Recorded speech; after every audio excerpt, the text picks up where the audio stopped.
in the Middle East. Dr. Shishtawi also is intimately familiar with the Gulf. He taught in the United Arab Emirates for 2 decades. His work depicts a nuanced picture of the Gulf city, exploring informality and transience in cities like Dubai. His latest book strikes a different tone. He draws theoretical insights from his encounter with Riyadh, a city that he argues follow a different trajectory than that of its neighbor, and offer lessons for planning that centers people. Dr. Shishtawi, the floor is yours.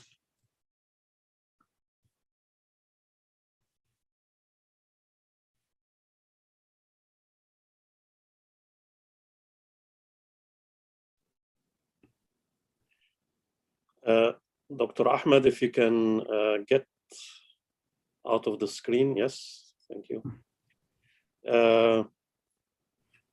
Okay, so السلام عليكم. شكرا دكتور أحمد على المقدمة، وأرجو قبول اعتذاري لأنني سأتحدث باللغة الإنجليزية. للأسف التعليم الجامعي كان بالولايات المتحدة، والأبحاث والمراجع كما تعرف كلها بالإنجليزية، مما يجعل إلقاء المحاضرة بهذه اللغة أمر سهل نسبيا. بس إن شاء الله في المستقبل تكون العربية هي اللغة الأساسية في أبحاث النمو العمراني. خلوني أعمل شيرينج للسكرين.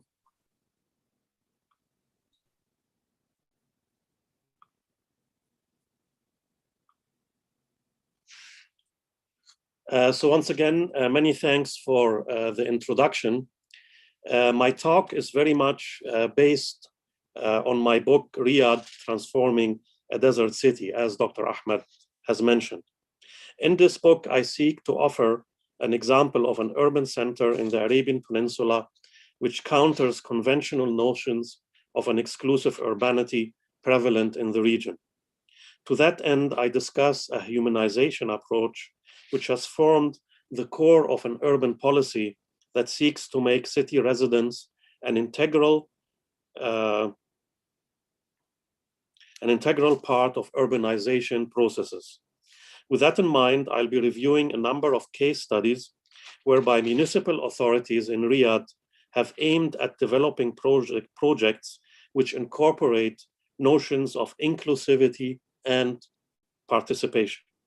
Those can be seen in the development of urban parks and community centers, walking paths, upgrading and rehabilitation of city streets, and the regulation of the informal sector so that it becomes an integral part of the everyday urban environment.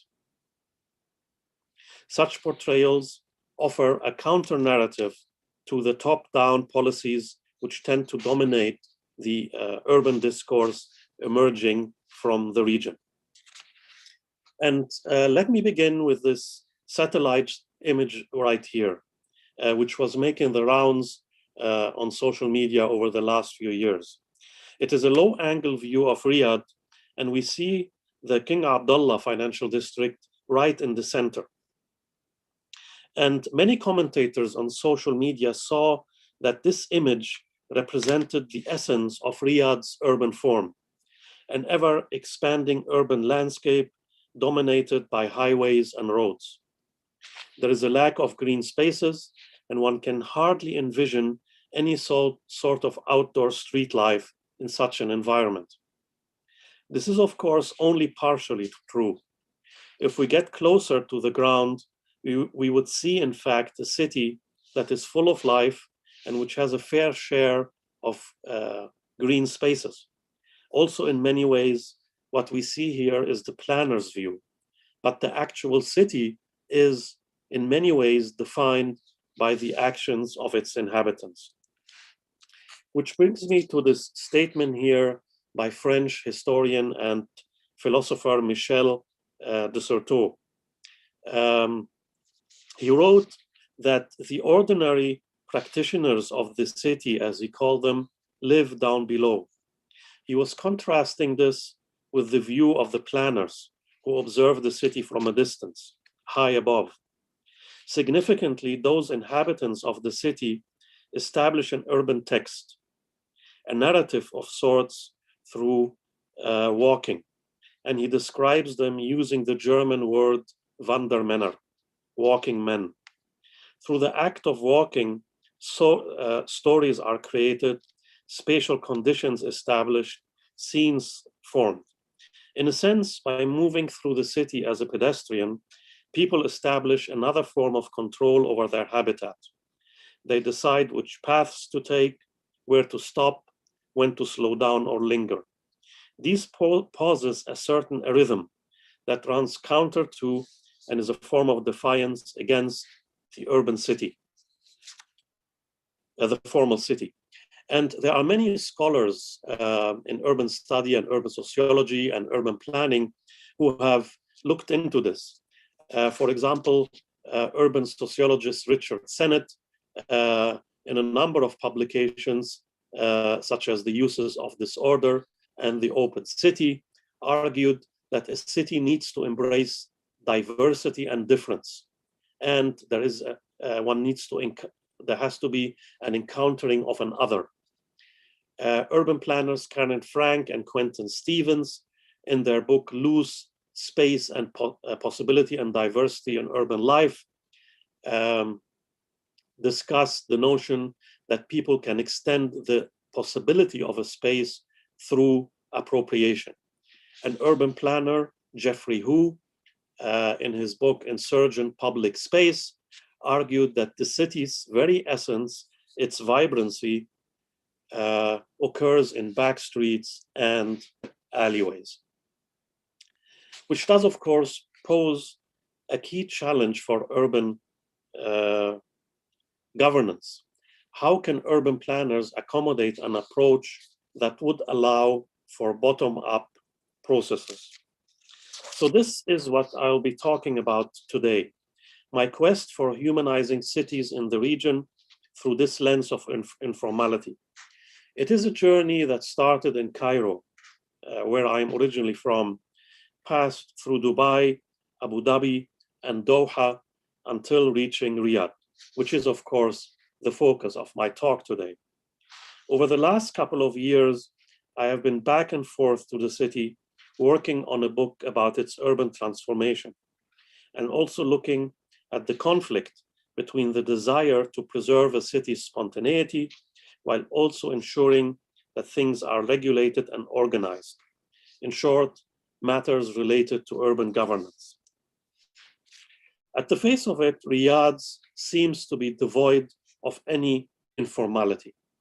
A typical Khaliji city dominated by clogged highways with spectacular architectures appearing in the background. The prevailing view is that it is an endless desertscape. There is urban sprawl and an interiorized life hidden behind walls. This is, of course, not true, but it is a pervasive stereotype. In some of its neighborhoods, like Hayy al-Wuzarat, we see the kind of outdoor street life that one can observe all throughout the region in migrant neighborhoods. Interaction takes place along street corners. Vendors sell produce from the back of pickup trucks. There is life in the street, but there are also pockets that are clearly deteriorated. And the district appears separated from the city. Elsewhere, such as in the old neighborhood of Shemesi, entrances to alleyways and buildings and sidewalks are populated with residents and visitors who have an opportunity to meet and socialize. But there's also graffiti in the back. But migrants, through their presence in these sites, defy in a way the formal order and structure of the city. They claim these marginal sections as their own. But informal use is not just dedicated exclusively to neighborhoods populated by low-income migrants, but we see it also in more formal areas. the city's old markets in Batha near Qasr al-Hukm. We see sidewalks occupied by vegetable vendors. As far as I know, they don't have a permit, but they are sort of tolerated. It is not exactly disorder, but it adds some degree of interest to the city. It shows how people extend the boundary of use, and it suggests the different possibilities that can exist within a given setting. The previous images showed vendors who were displaying their product in a kind of structured environment. It appears as if they are part of the formal retail system. Elsewhere in the city, however, the situation, it is a bit different. It is very common, if one drives throughout the highways in Riyadh, to find pickup trucks along highways selling all sorts of stuff. In this case, in this image right here, we see a kind of impromptu fruit market. And this is a photograph by Italian photographer Michele Nastasi, who was sort of attracted by these kind of juxtaposition. The formal city appears in the back and the informal is in the foreground.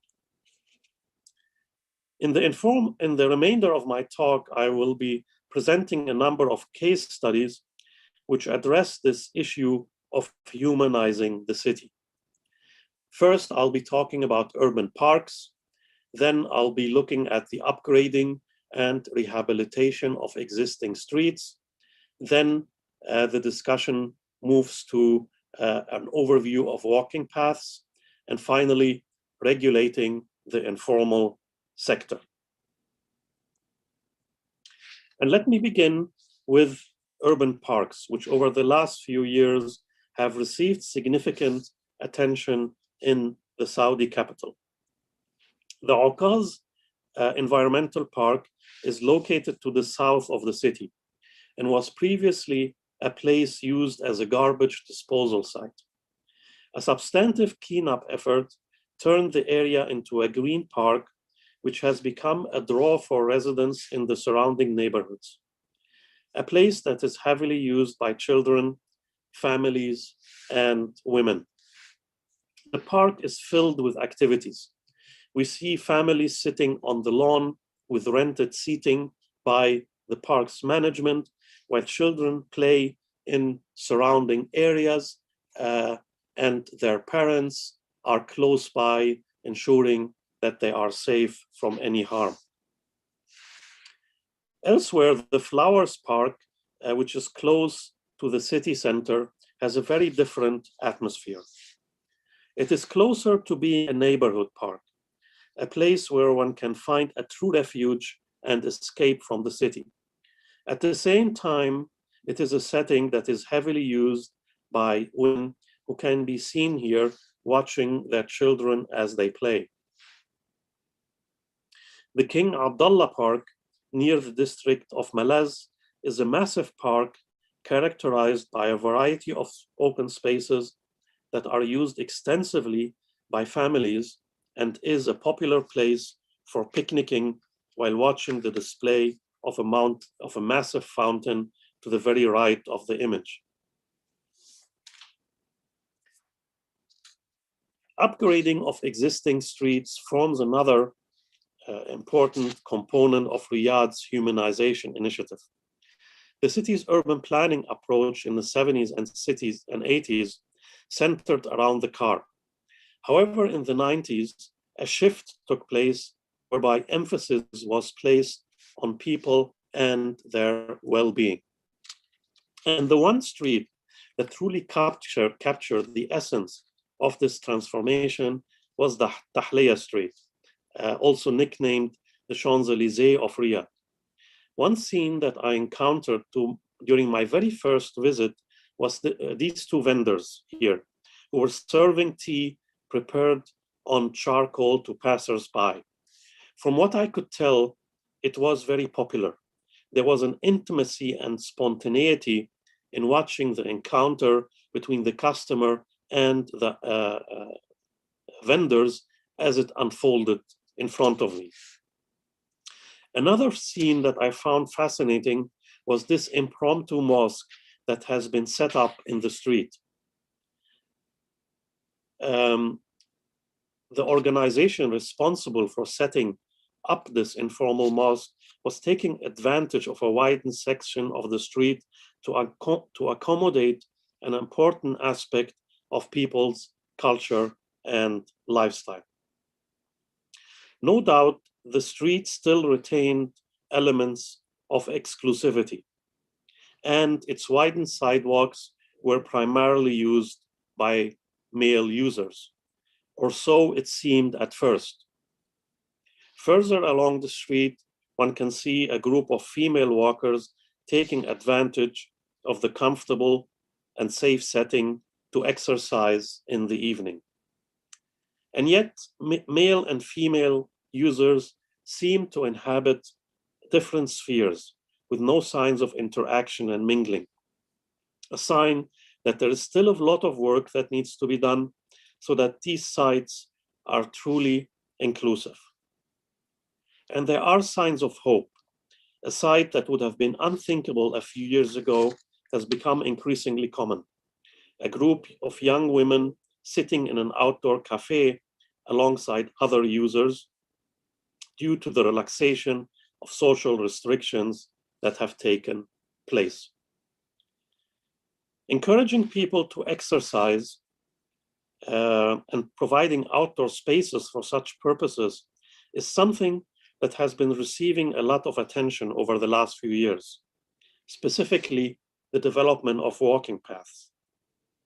Typically, they would be located alongside the fence of a governmental structure or large institutional complexes such as the King Fahd Medical City in this image here. No amenities were provided and was simply a space where one performed a perfunctory function.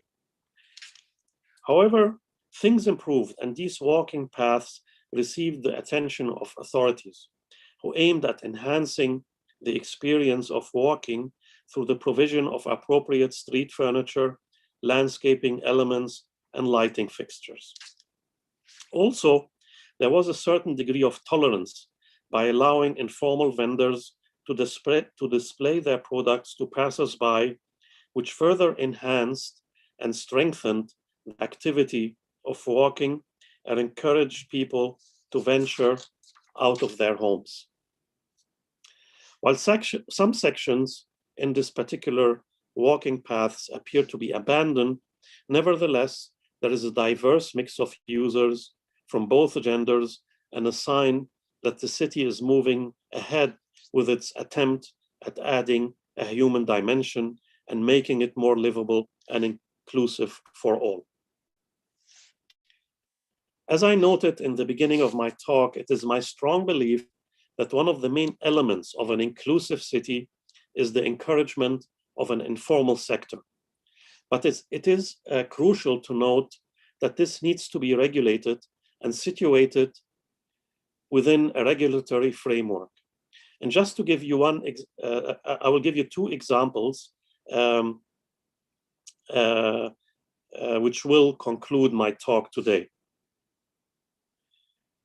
Riyadh municipality decided to set aside a special day, Yawm al-Muzara, so that small farmers from the farms surrounding city can sell their products directly to consumers. The location was in the city's northern market, Souq al-Shamal, which initially was simply an open area, but was further developed with the inclusion of a dedicated structure. The local press dubbed it as Yawm al-Wanit al-Ahmar, the day of the red van, referring to the truck from where the produce would have been ordinarily sold. During my visit in 2019, I found a boisterous and informal atmosphere. I was particularly captivated by the activities taking place outside the provided structure. Tables were laid out and bags with produce were on the ground, and the entire space was filled with customers. It was a very lively scene, contrasting with what would have taken place in a supermarket or other commodified setting. There was a sense of authenticity, a revival of traditional marketplaces, and also a chance to meet others. People were talking to each other, and the entire place was conducive to enabling social interaction and creating a sense of community. That same spirit continued once one steps inside the structure. The connection to the outside space was maintained. It was a simple design, and the flexible layout allowed for the unfolding of multiple events. And of particular interest were these young porters here in the foreground. They were carrying bags of produce for customers, which showed to me that the market provided economic opportunities and employment for younger people. And as one moves further along, there is evidence of extensive use and varying informal ways of appropriation. We see graffiti on columns, which does, of course, highlights the need for more stricter supervision, but also adds to the space a certain degree of spontaneity. Things are relaxed, but if, of course, raises the issue of the limits of tolerance. And let me end this case, this section, with 8 slides regarding a particular fascinating place that I visited during my last days in Riyadh, which was the new used item markets, or Haraj Bani Qasim, which we see in the background here. We see a very elaborate tent structure with a tower rising in the middle and a porter in the foreground. Once we go under this particular structure, we see walkways, and on both sides of the walkways are these used items. In this particular case, it is clothing. It is all very highly organized. And then as we move further along and reach that tower that we saw in the previous image, we see this open area, this open space, which sort of constitutes a gathering points for the customers who came to this market, Haraj Bani Qasim. And the scene and the interactions that I was looking at reminded me in many ways of the kind of interactions that I have seen in the migrant neighborhoods in Abu Dhabi and Dubai. But in this instance, of course, it took place in a place that was enclosed and where the activities were highly regulated. Moving outside from that enclosed structure, we reach an open area, Mabasit, where the traditional activity of Haraj is taking place. And we see right in the middle here of this image, the Muharrij, who was conducting the activity, selling and auctioning, selling items that were unloaded by a pickup truck, and he was calling for a price, and there were various people here bidding for purchase. On other days, we have a different activity. We see a clothes and pillowcases and so on, sort of placed randomly on these platforms. Now, after we observed these activities, I asked my companion to go and see the original Haraj that was left behind, and the vendors were asked to move to this new setting. And when we arrived there, this was quite a deteriorating space. Many shops were closed, some were opened, but we clearly see that this is a deteriorating environment, and it comes very close to a slum or a ghetto. And further along is that open area where the Haraj was taking place, and we see a municipal sign that shows that indicates that the market has moved to a new place and that no activity of auctioning can take place here. But it is clearly a deteriorating setting, and it raises the issue of perhaps there could be some way that this place could have also been upgraded while maintaining the new market as well.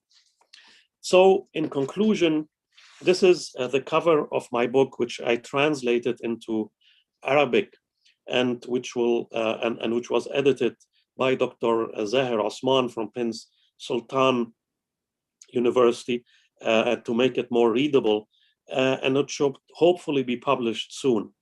And ultimately, my aim was to demonstrate that developments in Riyadh, which started under the tenure of its former mayor, His Highness Prince Abdulaziz bin Ayaf, the former mayor of Riyadh, set the stage for Riyadh to offer a counter narrative of an urbanity that is different from what we see in cities such as Dubai and Abu Dhabi and Doha, an urbanity that is in the service of all of its people and not just a select view. And let me end here, and thank you very much for listening, and I'll be happy to answer any questions you may have. Thank you, Dr. Yasser. Now, just the floor is open for questions. So if you have any question, you can just write it in the box, the chat box, and also sorry, in the Q&A box, and I will read it. So before we go to the other questions, I have. Thank you. Thank you, Dr. Shishtawi, for this. Really, just these images from everyday life in Riyadh that is often missed, that is seen but is not talked about, considered as part of the city's life. So maybe I will start with the question about that is more or less conceptual, because I noticed in the book that you deal with a lot, you disrupt actually a lot of dichotomies. So the Riyadh has the small and the grand. The intimate can coexist with the spectacular. Also, in one place, you mentioned how the top-down can accommodate bottom-up. And maybe the most important of all, that you discussed extensively, which is informality. How informality and planning. You mentioned some examples of how these like two can exist, but I mean, one could say the spontaneous is by definition is the opposite of the planned, and the informal, once it's kind of put in the field of the informal, might lose its essence. So how would you answer such a question, and how we can see these two together in tandem? Yeah, thank you for the question. Yeah, and this is a question that always comes up when this subject is mentioned. And my argument is that, and I come from an architectural and architectural background, where my focus is very much on the characteristics of and the physical qualities of the built environment.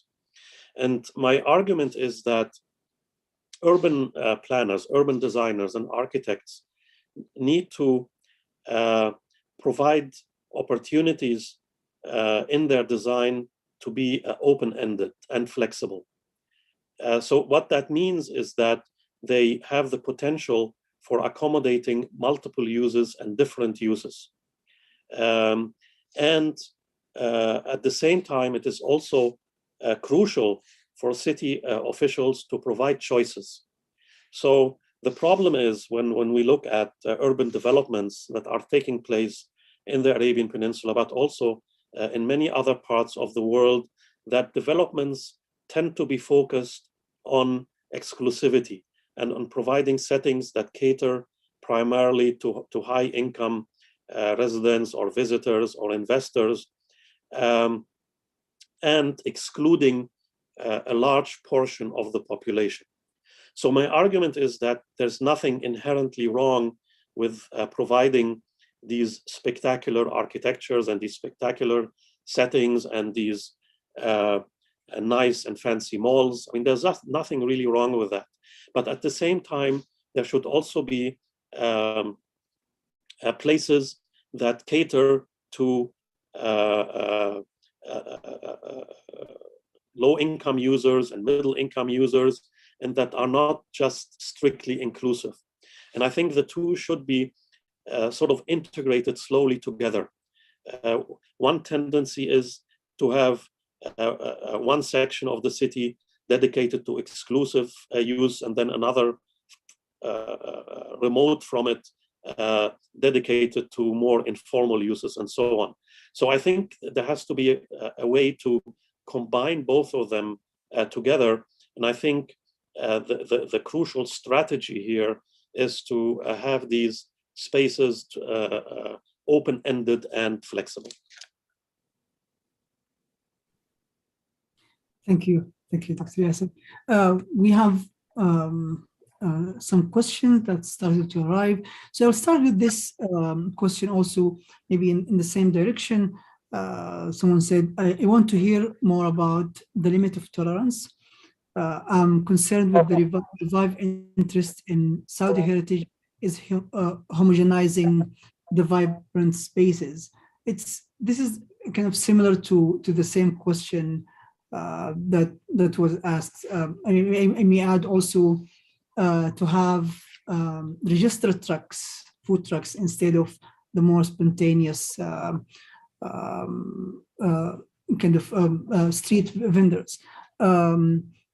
If we focus more specifically on what he started the question with, which is the limit of tolerance, so where kind of practically where the line should be drawn, and how we can, and this is also the dilemma, how we can preserve heritage, but at the same time kind of keep that the spontaneity of heritage and the changing nature of the human memory.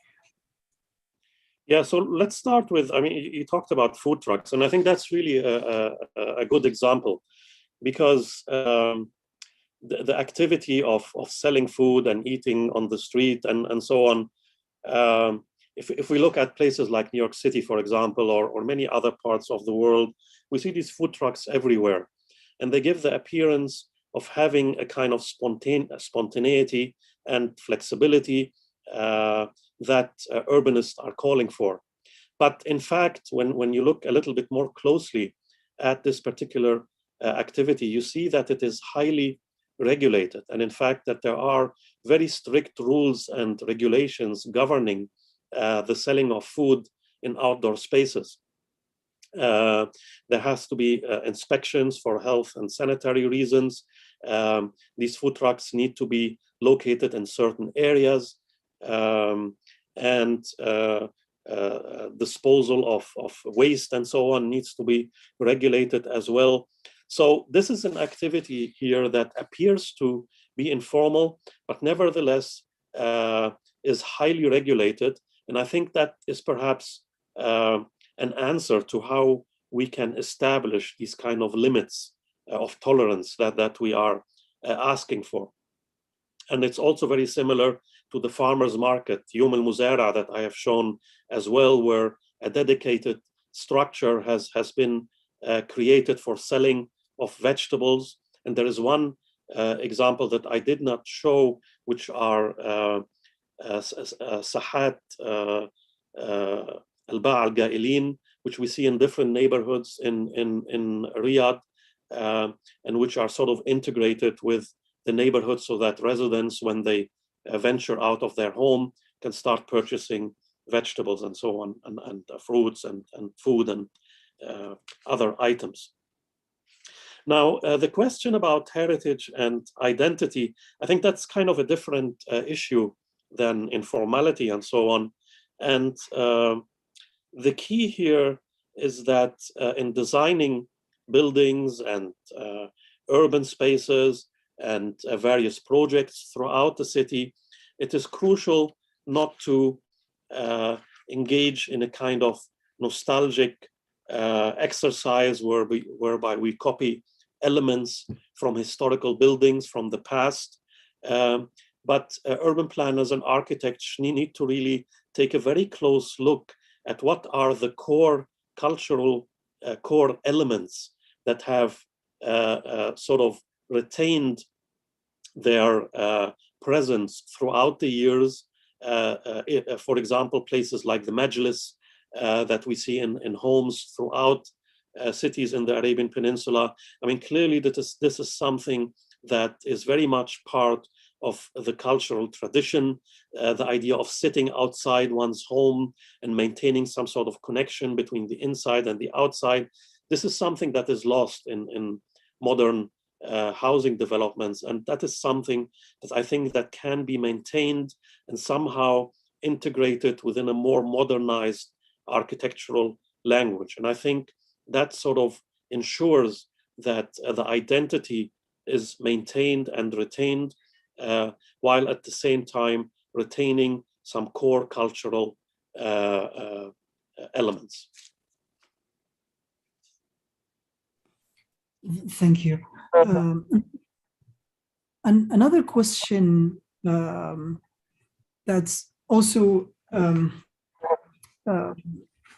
it's also asking about the limit of the examples that you provided. So in Arabic, ألا تعتبر هذه الأمثلة على أنسنة الرياض نسبيا محدودة بالنسبة لغالبية النسيج العمراني الذي هو غابة خرسانية تراها من الفضاء ولا تعبر عن إنسانية مدينة الرياض.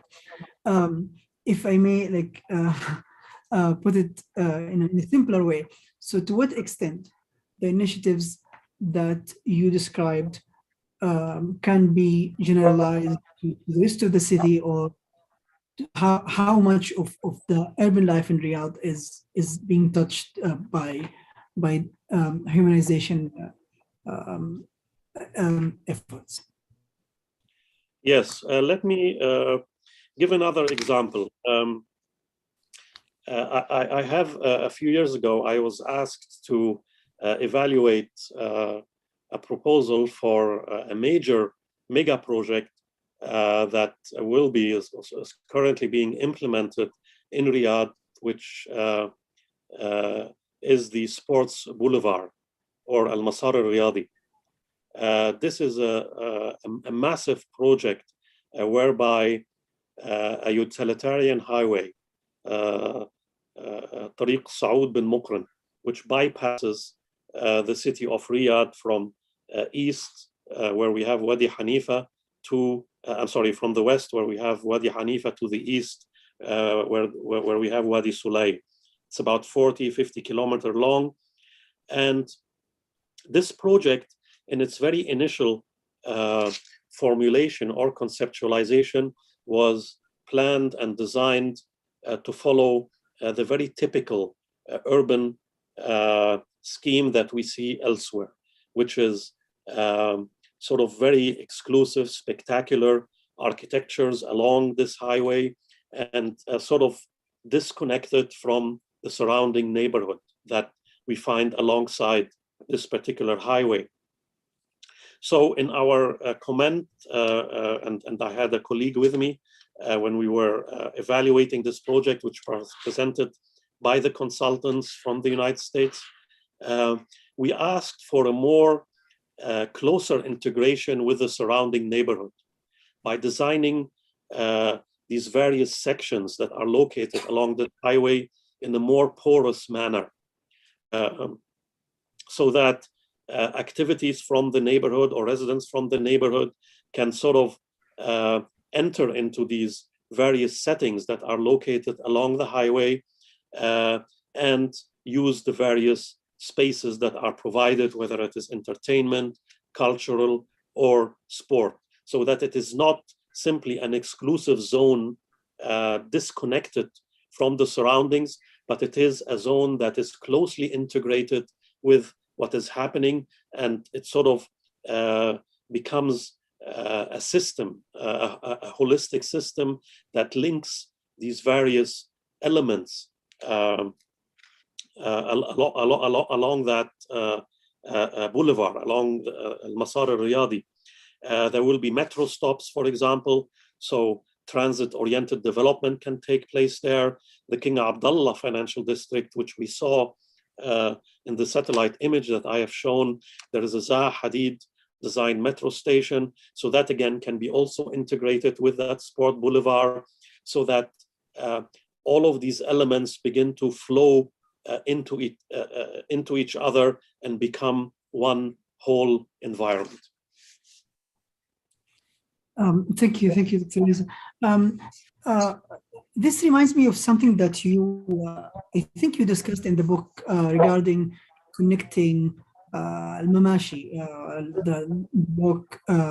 the walking areas into a network where people who are walking can just go from one part to another, drive to this place and walk and drive back. There is another question about concerning from Basil Spoos. He's asking about segregation compared to other cities in the Arabian Peninsula. He's asking, how do you see this challenge of social segregation affected Riyadh's urban development? Where do you see Riyadh in comparison with other counterparts in the Gulf? Yeah, segregation or social exclusion, I mean, these are clearly issues that we do not just find in Riyadh, but we find it in many other cities in the world.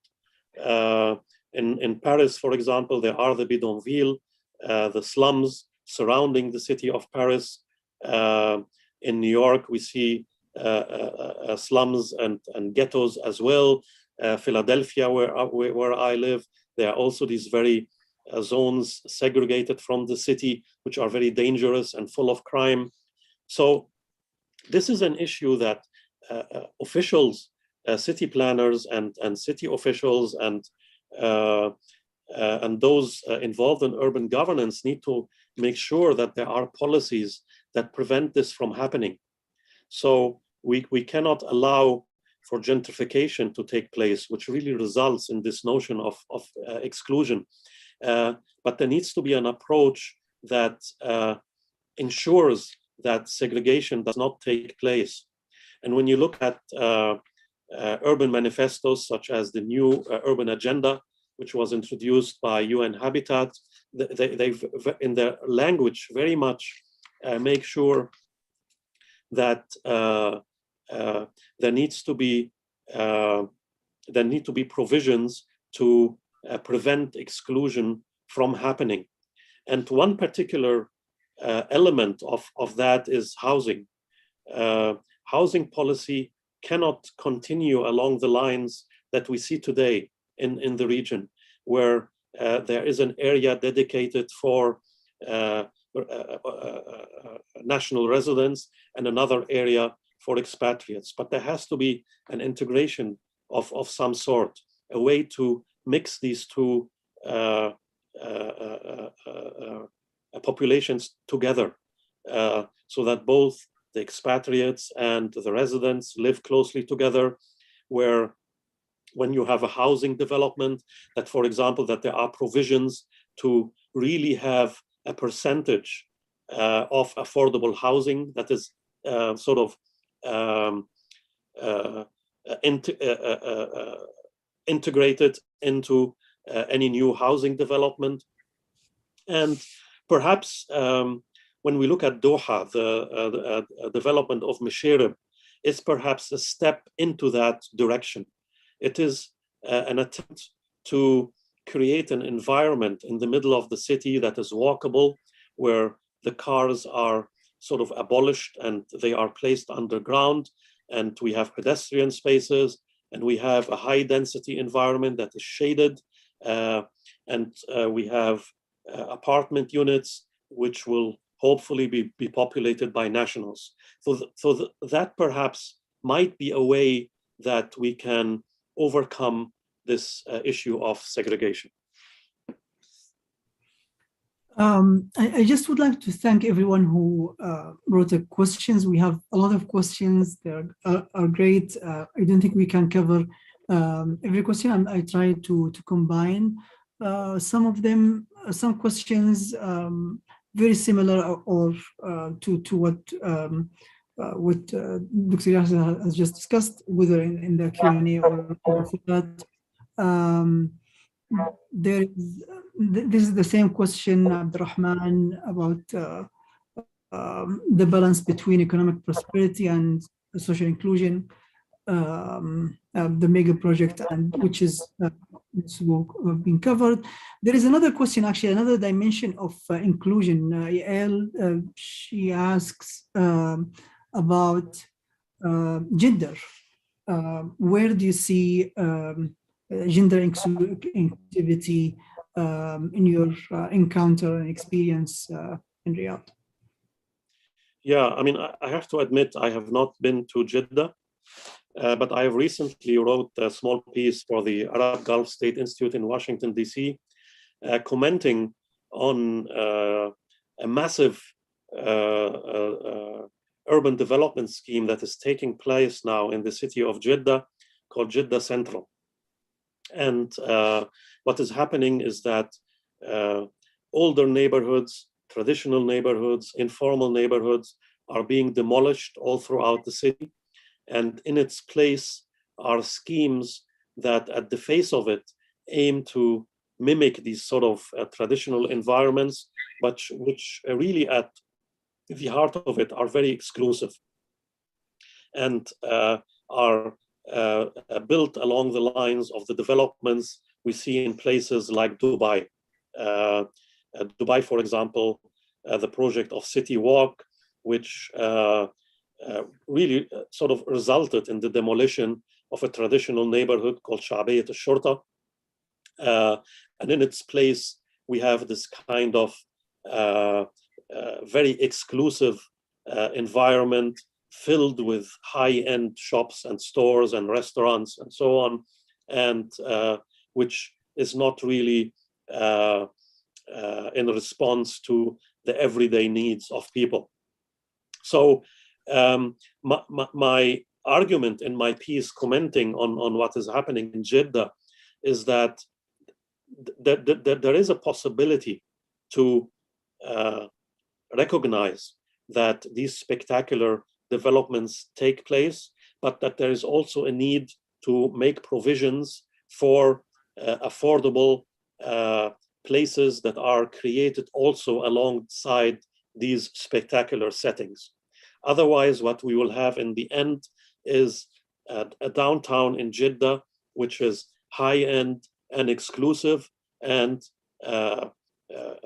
low-income residents and poor migrants and poor residents are pushed out to ghettos, which then become places rife with crime, and that can, in fact, lead to very explosive social conditions and disorder and chaos, which is similar to what we have seen perhaps during the events of the Arab Spring, when we saw all this upheaval taking place and the destruction that took place throughout the city. So hopefully this is something that can be avoided in Jeddah, and in Riyadh, I think there are steps that have been taken towards preventing that from happening. Thank you. There is another question about preserving, which is similar, preserving the physical form, at the same time allowing for the inhabited life. So I will ask a question, kind of an open-ended question about the future of cities in general. What struck me, and also this is something that you mentioned in the book, um, that the effect of COVID-19 on kind of transforming the public spaces into places for like on a human scale, and they're in form of kind of restaurants, in outdoor seatings, or kind of turning streets into walking tracks. So from what you see in from what you saw in Riyadh and what you as an urbanist observed during COVID-19, where do you think this trend of humanization is going? Is it something that is just temporary, or we are seeing a shift that is global in scope?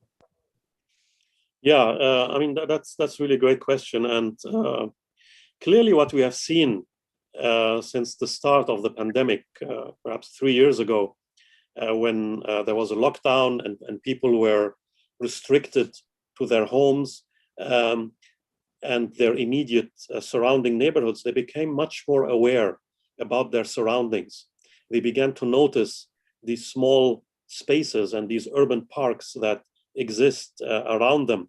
And it highlighted the need that we really need to engage in a massive in a transformation process that has actually even started before the pandemic, when there were many officials calling for walkable cities, the 15-minute city concept, whereby residents can find all their needs within 15 minutes of walking or using public transports around their place of residence. So the pandemic very much highlighted that. And this is something that if we look at cities throughout the world, we see that there have been these concerted efforts to not to continue the way it was before, but to very much build back better and to create spaces that are truly humane and cater to people, and that are responsive to their needs, whether it is in the form of urban parks, pedestrian settings, downtown areas that are truly walkable and where people are not excluded, but there is a kind of inclusive environment.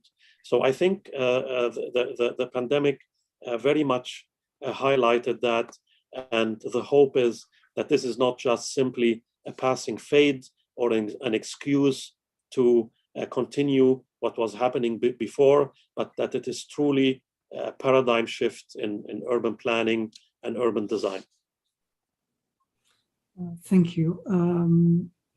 Maybe we can conclude with this question, which is also a very broad question. So this is Naif says, thank you for a great presentation. I enjoyed it. My question is, do you think Riyadh in the future will be different than today when it comes to urban subject? I mean, just to frame it differently, where do you see the future from observing Riyadh for 2 years and several visits and all the initiatives and the projects? How do you see the future of the city? Yeah, I mean, clearly, Riyadh, I think, is at a crossroads. I mean, either it can follow the model that we see in Dubai and Abu Dhabi, which is an urban development paradigm that caters to or is reliant on external investors and selling of real estate and real estate speculation, and sort of pushing that model, or it can take a different path of a development or an urban development process that is humane. And when we look, Riyadh is at the moment engaged in a massive urban projects. There are many competitions taking place right now about developing new neighborhoods to the north of the city, about creating urban green corridors, such as the Sports Boulevard, and there are other developments such as Qadiyya, Wadi Hanifa, that will continue and develop, and that will continue further. Wadi As-Sulay to the east is also currently being developed and excavated, and it will run to the east of the city and will constitute a kind of waterway where neighborhoods along the way will be able to have an outdoor outlet and an urban green environment as well. So I think that the future is in Riyadh can very much be found in these developments, and that urban officials and politicians and leaders and the leadership needs to really take that into account, and to ensure that it will not be an urbanity that is reliant on real estate speculation and generating a profit. Thank you, Dr. Yasser Shishtawi. I think we reached to the end of this event. I would like to thank you for your time and for giving us this fabulous presentation about the city of Riyadh. And thank you for everyone who attended, especially those who wrote questions, and there was to cover all the questions. And I would like also to thank my colleagues at in the public relations, and also at the cultural studies program, especially Nofal Matlag. Thank you for everyone who attended with us today. Thank you, Dr. Yasser, again, and for everyone. Thank you very much. Thank you.